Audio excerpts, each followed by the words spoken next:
ఇప్పుడు ఈ మాట చాలా కామన్ అయ్యింది. వైఫ్ కేసు వేస్తే హస్బెండ్ లైఫ్ ఫినిషా? 498 అంటే డైరెక్ట్ జైలా? ఇది నిజమా లేదా భయపడేలా క్రియేట్ చేసిన సిస్టమా? ఈ వీడియో చివరి వరకు చూశారంటే కోర్టు యాక్చువల్లీ రియాలిటీ మీకే అర్థమవుతుంది. సో హాయ్ అండి, నేను బెల్లపు సురేష్ని, హైకోర్టు అడ్వకేట్ని. పాయింట్ నెంబర్ 1, వైఫ్ కేసు అంటే ఏ కేసు? సాధారణంగా వైఫ్ వేసే కేసులు 498A IPC harassment cruelty, second domestic violence case, 3 maintenance case, 4 dowry prohibition act. వీటిలో క్రిమినల్ కేసు అంటే 498A మాత్రమే, అంటే వైఫ్ కేసు డైరెక్ట్ జైలా. Okay. Point number 2, 498A case అంటే ఇమీడియట్లీ అరెస్ట్ అవుతుందా? ఇది పెద్ద క్వశ్చన్. ఇది 498 కేసు అంటే పోలీస్ అరెస్ట్ చేస్తారా? కోర్టు ట్రూత్ ఏంటంటే అరెస్ట్ ఆటోమేటిక్ కాదు.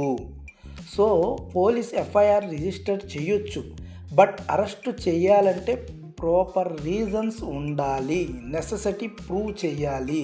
సుప్రీంకోర్టు క్లియర్గా చెప్పింది మెకానికల్ అరెస్ట్ ఇల్లీగల్ అని. పాయింట్ నెంబర్ 3, పోలీసు ఎప్పుడు అరెస్ట్ చేస్తారు?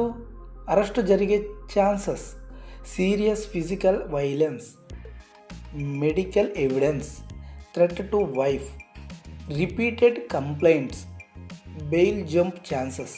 సో ఫాల్స్ కేస్ పేపర్స్ లేకపోతే ఇమ్మీడియట్లీ అరెస్ట్ వెరీ చేయరు. పాయింట్ నెంబర్ 4, హస్బెండ్ సేఫ్గా ఉండాలంటే ఏం చేయాలి? Most important part, FIR copy తీసుకోవాలి, ఇమీడియట్లీ లాయర్ కన్సల్ట్ అవ్వాలి, యాంటిసిపేటరీ బెయిల్ ఫైల్ చేయాలి, పోలీస్ స్టేషన్లోగా ఆర్గ్యూ చేయకూడదు. పోలీసులతో ఎప్పుడూ కూడా మీరు ఆర్గ్యూ చేయకూడదు పోలీస్ స్టేషన్లో. సో ఎమోషన్స్తో డిలే మాత్రం చేయొద్దు, లాతో రెస్పాండెంట్ అవ్వాలి. సో సైలెంట్గా సఫర్ అవ్వకూడదు. Okay. Point number 5, false 498A case అయితే ఫాల్స్ కేసెస్ కూడా ఉన్నాయి, కోర్ట్స్ ఇది గుర్తిస్తున్నాయి.